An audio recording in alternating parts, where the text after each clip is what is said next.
Hi everyone, welcome to right IAS academy. நம்ம Indian polity class பார்த்துட்டு இருக்கோம். Historical background of British rule in India. நிறைய act, council act, government of India ஆக்ட்லாம் previous கிளாஸ்ல பார்த்தோம். இது லாஸ்ட் ஹிஸ்டாரிக்கல் பேக்ரவுண்ட்ல இது கடைசியான கிளாஸ், இண்டிபெண்டன்ஸ் கிடைச்ச class. So India independence act of 1947 பார்க்க போறோம். ரொம்ப முக்கியமான ஆக்ட், நோட்ஸ் எடுத்துக்கோங்க. கிளாஸ்க்குள்ள போகலாம். கிளாஸ் பார்க்கலாம்.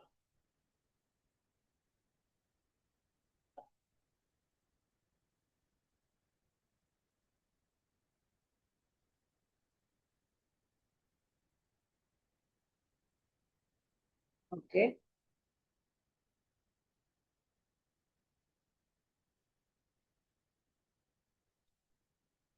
இந்தியன் பாலிட்டி கிளாஸ் இது வந்து part 11 video. So Indian independence act of 1947 ரொம்ப முக்கியமான ஆக்ட் இது. இதோட பேக்ரவுண்ட் வந்து prelims point of view, mains point of view ரொம்ப ரொம்ப இம்பார்ட்டன்ட் இது. அதே தான் தமிழ் மீடியம் ஸ்டூடெண்ட்டும் நோட் பண்ணிக்கோங்க. முதன்மை தேர்வு மற்றும் முதற்கட்ட தேர்வுக்கான முக்கியமான ஒரு ஆக்ட்னா இது 1947 ஆக்ட். சரிங்களா? ஸோ இதோட பேக்ரவுண்ட் பார்க்க போறோம் இப்போ. February 20, 1947 கிளெமெண்ட் அட்லி வந்து அனௌன்ஸ் பண்றாரு. அவர் யாருன்னா பிரிட்டிஷ் பிரைம் மினிஸ்டரா அப்ப இருந்திருப்பாங்க. பிரிட்டிஷ் ரூல் வந்து எண்ட் ஆகுது அப்படின்னு சொல்லிட்டு June 30, 1948 அப்படின்னு அப்போ வந்து அனௌன்ஸ் பண்றாங்க. இந்த இயர்லாம் ரொம்ப முக்கியம். ஏன்னா இந்த ஆக்ட், இண்டிபெண்டன்ஸ் ஆக்ட்னால நம்ம சில இயர்ஸ்லாம் ஞாபகம் வச்சுக்கணும். அதுக்கு முன்னாடி சில இயர்ஸ் நான் உங்களுக்கு சொல்றேன், நோட் பண்ணிக்கோங்க. இந்த இடத்துல நோட் பண்ணி July 14,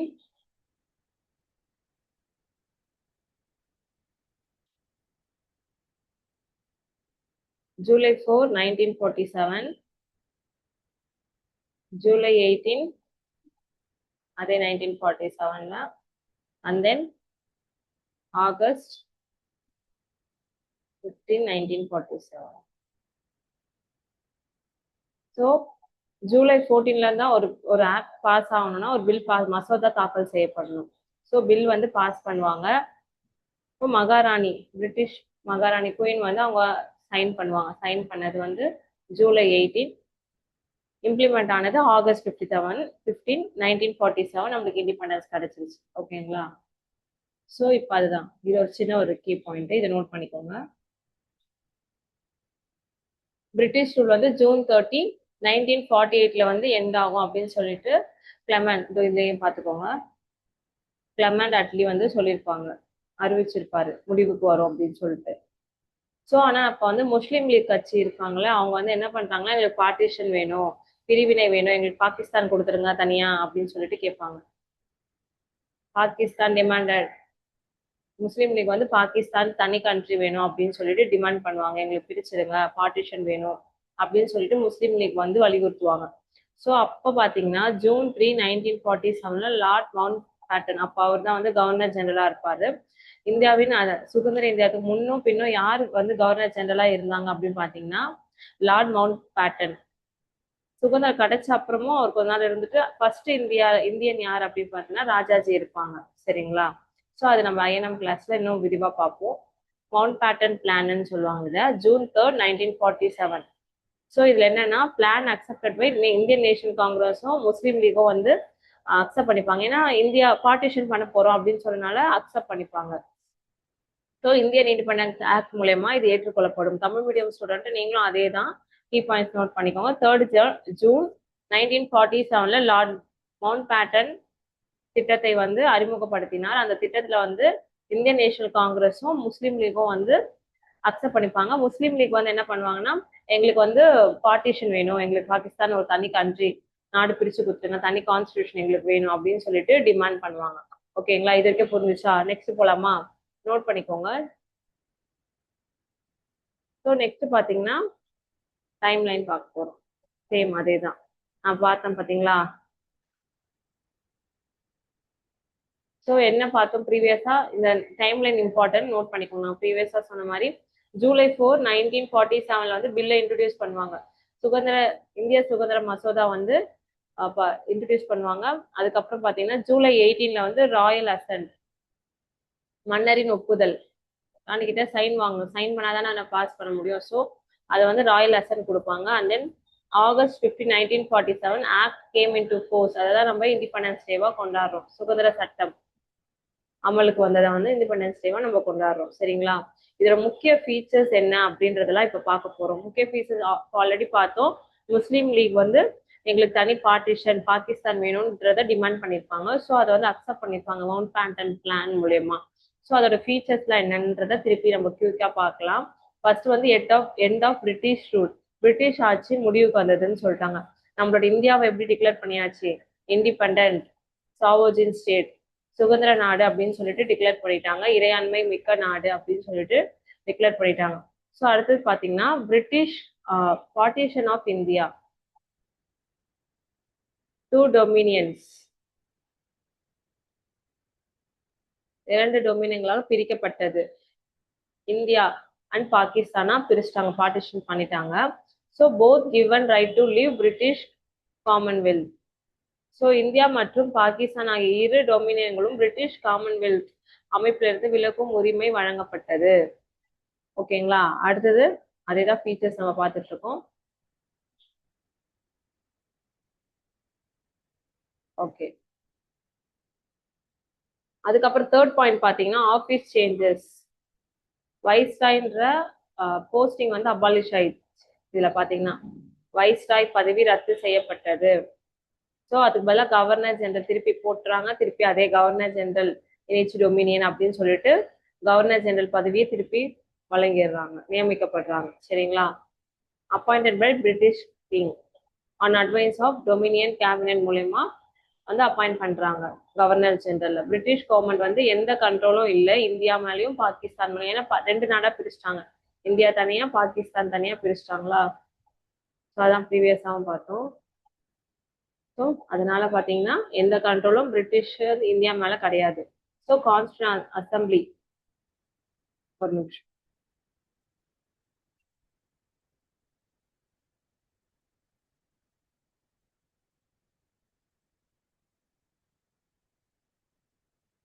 so constitution assembly form பண்ணியிருப்பாங்க. வரப்போற மேக்கிங் ஆஃப் கான்ஸ்டியூஷன் கிளாஸ் நம்ம இதை பத்தி விரிவா பார்ப்போம்.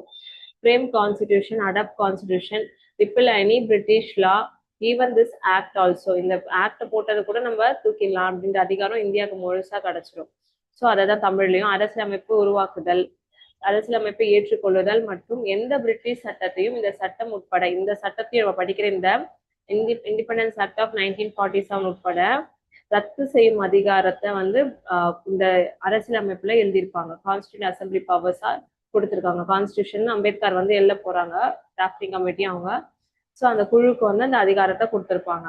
பிரிட்டிஷ் கொண்டு வந்து எந்த சட்டையும் வந்து மறுசீரமைப்போ ரத்து செய்வோம் அதிகாரம் வந்து இந்த கான்ஸ்டியூஷன் அசம்பிளிக்கு கொடுக்கப்படுது. ரொம்ப இம்பார்ட்டன்டான பாயிண்ட் இது. சரிங்களா? அடுத்தது பாத்தீங்கன்னா லெஜிஸ்லேட்டிவ் பவர், சட்டம் இயற்றதுல பாத்தீங்கன்னா டொமினியன் லெஜிஸ்லேச்சர், அரசாட்சி டொமினியன், சட்டங்களை இயற்றும் முழுமையான அதிகாரம் வந்து வழங்கப்படுது. ஸோ அதுதான் இது. திருப்பி அதே பாயிண்ட் தான், திருப்பி புதுசா ஒரு பாயிண்ட் இருக்கனால நீங்க கன்ஃபியூஸ் ஆயிடாதீங்க. டொமினியன் ஸ்டேட்டஸ் கொடுத்தாச்சு. அதை பத்தினா இப்ப லெஜிஸ்லேச்சருக்கும் அதை நம்ம பாக்குறோம். சரிங்களா? Full powers to make laws, சட்டம் இயற்றும் அதிகாரம் முழு பவர் கொடுத்துட்டாங்க இந்தியாவுக்கு. So no British law valid after August 15க்கு அப்புறம் பிரிட்டிஷ் லாலாம் வேலிட் கிடையாது அப்படின்றத சொல்லிட்டாங்க இதுல. ஸோ நெக்ஸ்ட் டொமினியன் ஸ்டேட்டா பிரிச்சதுனால அந்த டொமினியன் வேணும்னா அவங்க அக்செப்ட் பண்ணி அந்த லா பிரிட்டிஷ் லாவை ஃபாலோ பண்ணிக்கலாம், வேணும்னா ரத்து செஞ்சுக்கலாம். அதான் இந்த பாயிண்ட்ல சொல்ல வராங்க. அடுத்தது பாத்தீங்கன்னா செக்ரட்டரி ஸ்டேட், அதை ஆல்ரெடி பார்த்தோம். வைஸ்ராய்ன்ற பதவியை அபாலிஷ் பண்ணிட்டாங்க. அதே போல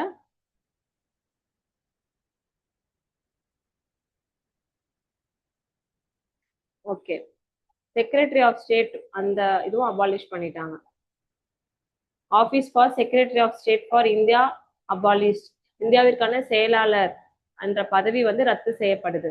சரிங்களா? பவர்லாம் யாருக்கு போகுதுன்னா secretary of state for commonwealth affairs, commonwealth விவகாரங்களுக்கான செயலாளருக்கு செக்ரட்டரி ஆஃப் மாற்றப்பட்டது. அவங்களுக்கு வந்து அந்த பதவியை மாத்திட்டாங்க. ஸோ எண்ட் ஆஃப் பாரமோண்டசி, மேலாதிக்க கொள்கையின் முடிவுக்கு வந்துவிட்டது. அதான் பிரிட்டிஷே போயிட்டாங்கல்ல, போறாங்க 1947ஓட அவங்களோட ரூல் எல்லாமே ரத்து செய்யலாம். டொமினியன் ஸ்டேட் வேணும்னா வச்சுக்கலாம், இல்லைன்னா ஃபுல்லாவே அதை அபாலிஷ் பண்ணிடலான்ற மாதிரி சொல்லியாச்சு. So British control over princely states tribal areas கம்ப்ளீட்டா எண்ட் ஆயிடுச்சு.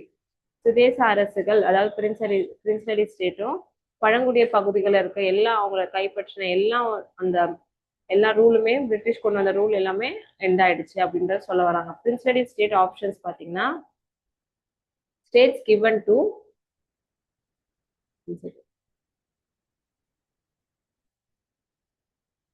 ஓகே ஸ்டேட்ஸ் கிவன் டு என்ன பிரின்சலரி ஸ்டேட் சிறு சிறு மாகாணங்கள்லாம் இருக்கும் பார்த்தீங்களா, குறுநிலங்கள், அவங்களுக்குலாம் என்னன்னா நீங்க வேணா இந்தியாவில் ஜாயின் பண்ணிக்கலாம், பாகிஸ்தான்ல ஜாயின் பண்ணிக்கலாம் அப்படின்ற ஒரு அதிகாரத்தை ஆப்ஷனை கொடுத்துருப்பாங்க. ஸோ எல்லாமே சுயதின நாடக இண்டிபெண்டன்ஸ் ஸ்டேட்டா தொடரலாம் அப்படின்னு சொல்லிட்டு அனுமதிச்சிருக்காங்க. ஓகேங்களா. ஸோ அதுக்கப்புறம் பார்த்தீங்கன்னா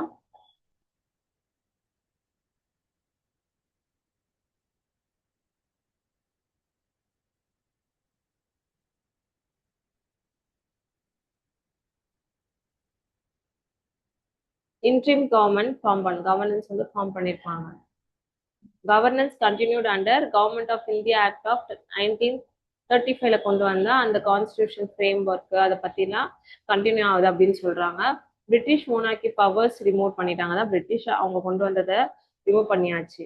British king cannot veto bills, cannot reserve bills. Governor general given full assent power. British மன்னருக்கு சட்ட மசோதைகள் நிராகரிக்கும் வீட்டோ பவர் அதிகாரம் இல்லை. அதாவது அவங்களுக்கு அந்த பதவி பிரிட்டிஷே போயிட்டாங்க, அதுல இருக்கிற பிரிட்டிஷ் மன்னருக்கு அதுக்கப்புறம் கவர்னர் ஜெனரலுக்குலாம் எந்த அதிகாரமும் இல்லை அப்படின்னு சொல்லிட்டு சொல்லியாச்சு. பிரிட்டிஷ் கொண்டு வந்த பிரிட்டிஷ் ஆபீசர்ஸ்க்கும் மசோதாக்களை ஒத்தி வைக்கும் ரிசர்வ் பில்ஸ் அதிகாரம் இல்லை அப்படின்னு சொல்றாங்க. ஸோ கவர்னர் ஜெனரலுக்கு வந்து பாத்தீங்கன்னா சட்ட மசோதாக்கள் முழுமையான ஒப்புதல் அசன்ட் வழங்கும் அதிகாரம் வழங்கப்பட்டது. வைஸ்ராய்ன்ற பதவியை மாத்தி கவர்னர் ஜெனரல் மாத்தினாங்க. ஸோ அவருக்கு எல்லாம் பவரும் இருக்கு அப்படின்னு சொல்லிட்டு மாத்தியாச்சு. சரிங்களா. நெக்ஸ்ட் பாயிண்ட் வந்து கான்ஸ்டிடியூஷனல் எட்ஸ். கவர்னர் ஜெனரலும் கவர்னர்ஸும் become nominal heads. Advice of minister, அவங்க மினிஸ்டர் சொல்ற அட்வைஸ் கீழே அவங்க ஒர்க் பண்ணுவாங்க. கவர்னர் ஜெனரலும் மாநில ஆளுநர்களும் பெயர் அளவிலான நாமினல் அரசியலமைப்பு தலைவர்களாக மாற்றப்பட்டனர் அப்படின்னு சொல்றாங்க. ஸோ கடைசி ரொம்ப முக்கியமான பாயிண்ட், டைட்டில ரிமூவ் பண்ணிட்டாங்க, பட்டப்பெயரை நீக்கிட்டாங்க. எம்பையர் ஆஃப் இந்தியா வந்து ஃபுல்லா அபாலிஷ் பண்ணிட்டாங்க. இந்திய பேரரசர் என்ற பட்டப்பெயர் ரத்து செய்யப்பட்டது இந்த ஆக்டோட. ஸோ இண்டிபெண்டன்ஸ் கிடைச்சிருச்சு. ஓகேங்களா. நெக்ஸ்ட் பாத்தீங்கன்னா சிவில் சர்வீஸ், நம்மள எக்ஸாம் எழுதுற சிவில் சர்வீஸ் பத்தி அதை பத்திலாம் ஒரு குயிக் ரிவிஷன் பார்க்கலாம். ஓகே. சிவில் சர்வீஸ்ல வந்து no new appointments by British யாருமே இது பண்ண முடியாது, ஏன்னா அவங்க போயிட்டாங்க. அவங்க எப்படி சிவில் சர்வீஸ்க்கு வந்து அவங்க ஆள் எடுக்க முடியும். So existing officer continued with benefits. ஏற்கனவே பணியில் இருந்த அதிகாரிகள் தங்களின் பணி சலுகைகள் மற்றும் உரிமைகளுடன் தொடர்ந்து பணியாற்றும் அனுமதி பெற்றனர். ஓகேங்க. ஆனா எந்த அப்பாயின்மெண்ட்டும் பிரிட்டிஷ் மேக் பண்ண மாட்டாங்க இதுக்கப்புறம், இந்த ஆக்டுக்கு அப்புறம். சரிங்களா. அதுதான் இதை சொல்ல வராங்க. ஆஃப்டர் இண்டிபெண்டன்ஸ் எக்ஸ்ட்ரா பாயிண்ட்ஸ் பார்ப்போம். மிட்நைட் 14 to 15 ஆகஸ்ட் 1947 இண்டிபெண்டன்ஸ் கிடைச்சிருச்சு. பிரிட்டிஷ் ரூல் எண்ட் ஆயிடுச்சு. ஸோ லார்ட் மவுண்ட் பேட்டன் தான் ஃபர்ஸ்ட் கவர்னர் ஜெனரல். சுதந்திர இந்தியாவின் முதல் கவர்னர் ஜெனரல் யாருன்னா லார்ட் மவுண்ட் பேட்டன். கடைசி கவர்னர் ஜெனரலும் லார்ட் மவுண்ட் பேட்டன் பிரபு தான். அதுக்கப்புறம் நம்ம இந்தியன்ல இருந்து ராஜாஜி வருவாங்க. ஸோ அது அடுத்த கிளாஸ் நம்ம பார்ப்போம். ஜவஹர்லால் நேரு தான் first prime minister. Constituent assembly become dominion legislature, பாராளுமன்றம், பார்லிமெண்ட்னு சொல்றாங்க. அதே தான் இங்கேயும். பிரிட்டிஷ் ஆட்சி இந்தியாவில் முடிவடைந்தது. லார்ட் மவுண்ட் பேட்டன் தான் இந்தியாவின் முதல் கவர்னர் ஜெனரல், சுதந்திர இந்தியாவின் முதல் கவர்னர் ஜெனரல். ரொம்ப முக்கியமான கேள்வி, ரிப்பீட் ஆக வாய்ப்பு இருக்கு. இதுக்கு முன்னாடி ப்ரீவியஸ் இயர் கொஸ்டின்ஸ்ல கேட்டிருக்காங்க. சுதந்திர இந்தியாவின் முதல் கவர்னர் ஜெனரல் யாருன்னா லார்ட் மவுண்ட் பேட்டன் பிரபு, அவங்க தான். சரிங்களா. நெக்ஸ்ட் பாயிண்ட் வந்து ஜவஹர்லால் நேரு நம்மளுக்கு தெரியும், first prime minister of India. Next dominion சட்டமாக மாற்றப்பட்டது. ஓகேங்களா. பார்ட்டிஷன் டீட்டெயில்ஸ் ரொம்ப முக்கியம். இப்ப இந்தியா பிரிச்சிருப்பாங்க பாத்தீங்களா, பாகிஸ்தான் தனியா போயிடுவாங்கல்ல. ஸோ அந்த அது டிசைன் பண்ணது யாருன்னா ரட்க்ளிஃப் கமிஷன். ரட்க்ளிஃப்ன்றவர் தான் அந்த கமிஷன் மூலயமா வந்து பவுண்டரிஸ்லாம் மார்க் பண்ணி பிரிச்சிருப்பாங்க. Boundaries decided by Radcliffe commission. தமிழ்லயும் அதே தான். இந்தியா பாகிஸ்தான் எல்லைகளை நிர்ணயிக்கப்பட்டது யாருன்னா ரட்க்ளிஃப் ஆணையம். ரட்க்ளிஃப்ன்ற ஒருத்தர் தான் பிரிச்சிருப்பாங்க. ஸோ அந்த கமிஷனுக்கு அவரோட பேர் தான் வச்சிருப்பாங்க. சரிங்களா? பாகிஸ்தான்ல என்னென்ன நாடுலாம் இருந்தது அப்படின்னு சொல்லிட்டு பார்க்கலாம். வெஸ்ட் பஞ்சாப், சிந்து, பலுகிஸ்தான், ஈஸ்ட் பெங்கால், NWFP, சிட்லட். ஓகேங்களா? அதே தான் தமிழ்லையும். மேற்கு பஞ்சாப், சிந்து, பலுகிஸ்தான், கிழக்கு வங்காளம், வடமேற்கு எல்லைப்புற மாகாணம், அதுதான் நார்த் வெஸ்ட் ஃப்ரான்டியர் ப்ராவின்சஸ், NWFPன்னு சொல்றாங்க. இங்க நோட் பண்ணிக்கோங்க, NWFP. ஓகேங்களா? North west frontier province. Okay, next சிட்லிட், மக்கள் வாக்கெடுப்பு ரெஃபரமெண்ட் மூலம் பாகிஸ்தான் இணைக்கப்பட்டது. மக்கள் வாக்கெடுக்கிற மூலமா இதெல்லாமே இணைச்சிட்டாங்க. ஓகேங்களா? ஓகே, நம்மளுக்கு இண்டிபெண்டன்ஸ் கிடைச்சிச்சு. இதோட ஹிஸ்டாரிக்கல் 1947ஓட இண்டிபெண்டன்ஸ் கிடைச்சிச்சு. ஓகேங்களா? ஸோ இதோட historical background of British rule of India வந்து ஓவர் ஆயிடுச்சு. நெக்ஸ்ட் கான்ஸ்டியூஷன் மேக் பண்ண போறவங்க, கான்ஸ்டியூஷன் அசம்பிளி ஃபார்ம் பண்ண போறாங்க. யார் யாரெல்லாம் இருந்தாங்க மெம்பர்ஸா, அம்பேத்கர் எப்படி கொண்டு வந்தாங்க, எந்தெந்த நாட்டோட சட்டத்தெல்லாம் ரெஃபர் பண்ணி எடுத்தாங்க அப்படின்றத மேக்கிங் ஆஃப் கான்ஸ்டியூஷன் நெக்ஸ்ட் கிளாஸ்ல பார்க்க போறோம். அதுக்கு முன்னாடி இப்ப பார்த்த ஆக்ட் எல்லாம் ஒரு குயிக் ரிவிஷனா ஒரு வீடியோ பார்த்துடலாம். ஓகேங்களா? ரெஃப்ரெஷ் ஆயிட்டு ரிவிஷன் பண்ணிடுங்க. நெக்ஸ்ட் கிளாஸ்ல மீட் பண்ணலாம். தேங்க்யூ.